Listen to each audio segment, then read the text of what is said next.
What is up, guys? Welcome back to the channel and welcome to a new POV video.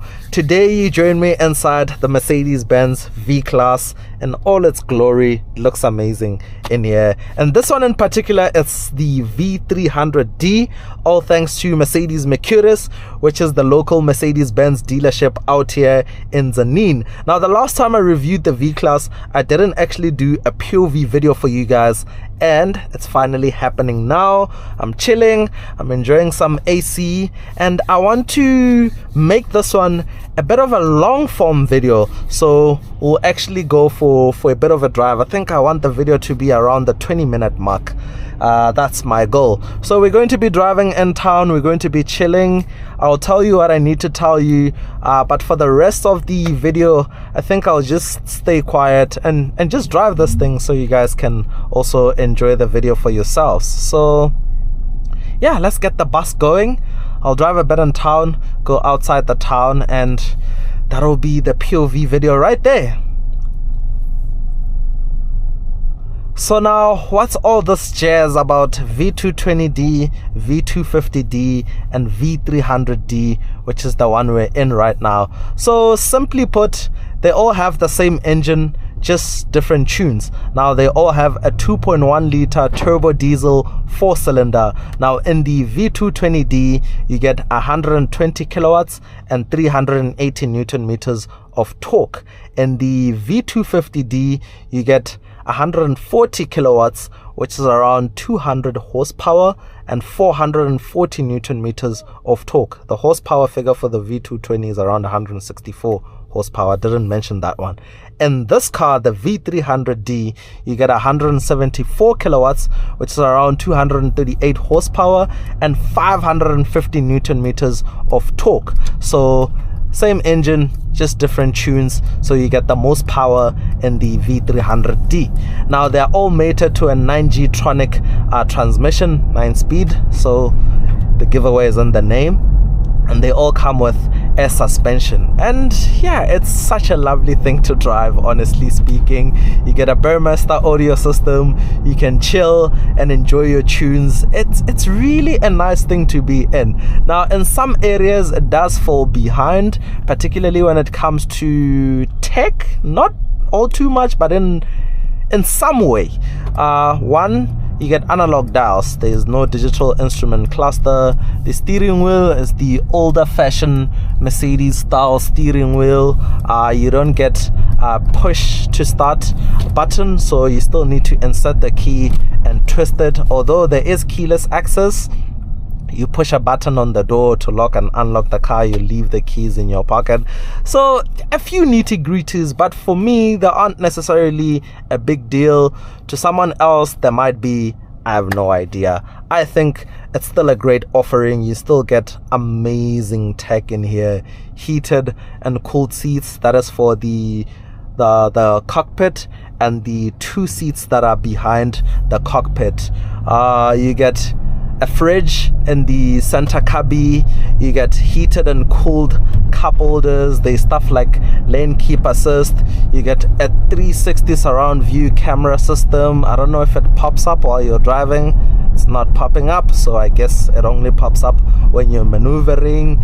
But yeah, it's quite well equipped. Oh, electrically operated seats, 3-step memory function.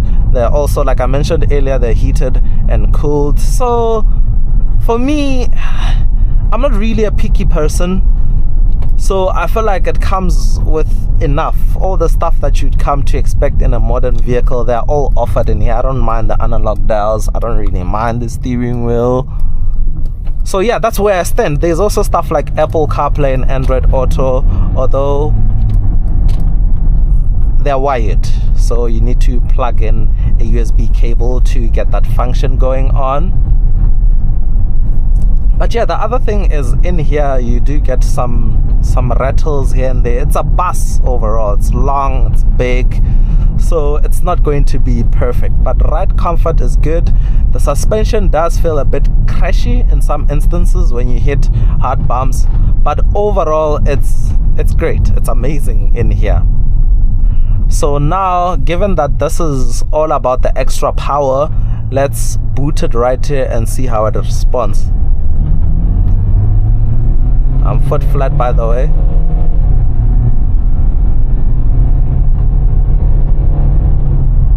So remember, it's not a sports car. We're not gonna be taking any apexes. So here's what I'll say. It doesn't feel no different to the 220 and the 250, but you do notice the extra momentum that you can get out of it. But down low, it's just a revvy, loud diesel engine, and you don't really drive this thing like that. It's only for instances where you're in a rush and you need to get somewhere quickly. But where it shines is once you get on the open road or a nice highway, it's easy to build up momentum in this thing and maintain that momentum. That's where it shines. So for every day-to-day use, it's nice. The gearbox shifts nice and seamlessly. It's quick and you hardly notice it. You can always hear the engine, but it's not too loud or not too intrusive. And also the thing is, when you're driving, most of the time you're going to be listening to the sound system, so it drowns out all the other imperfect noises or the background noises.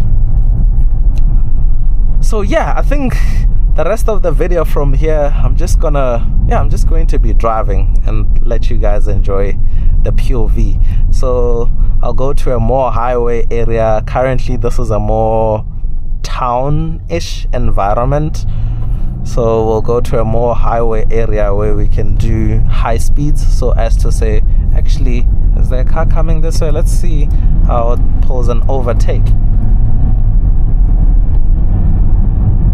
There we go. It's easy to overtake, as you saw.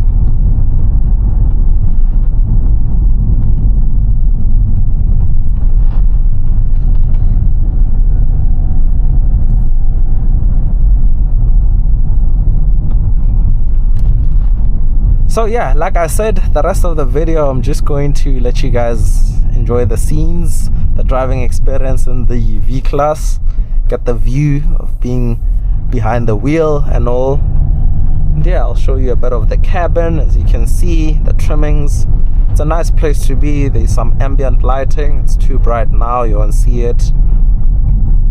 So yeah, it's nice in here, and I love how I'm currently I've set up the seat. It's in conjunction with the central armrest, so I can just chill like this and be so relaxed. We can literally drive to Cape Town, literally.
So this is the more highway-like road that I was talking about. So I get onto the ramp and off we go.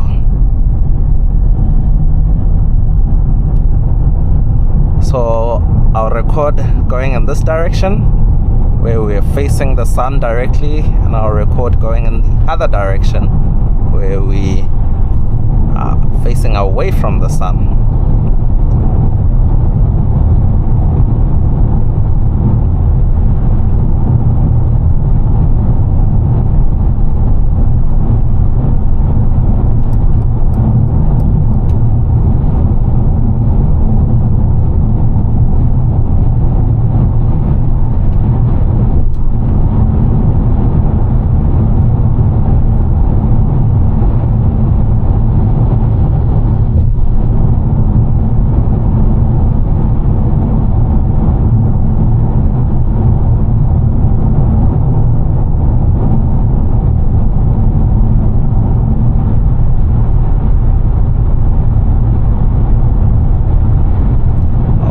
A bit.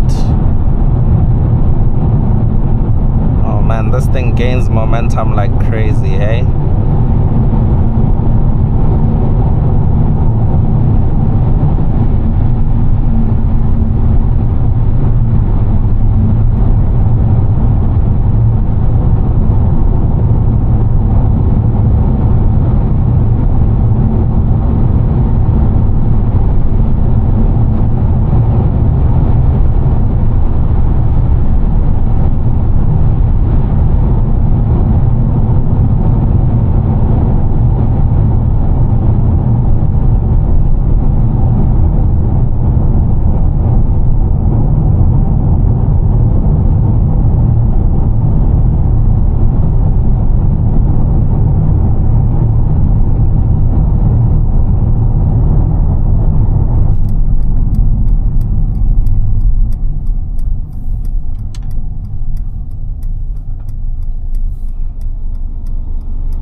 So yeah, we're approaching the point where I'm going to conclude the video, and my final conclusion is, whew, it's nice. I like the V-Class. So do so many of you guys, and I feel like a lot of the things that one might or may complain about are just small nitty-gritties. Overall, this is a nice, classy, comfortable, well-equipped people carrier, and it'll get you anywhere as fast as possible and an absolute ride comfort, and you can make absolute great memories with friends and family or whatever. And yeah, if you're in the market for one, it's definitely well worth it. I feel like for me it's the benchmark, the brand, also the badge rather, makes it a very desirable product, and it does overall deliver. So I really do hope you guys enjoyed this POV video. Until next time, that's cheers from me. Yeah, I'm gonna press somewhere else.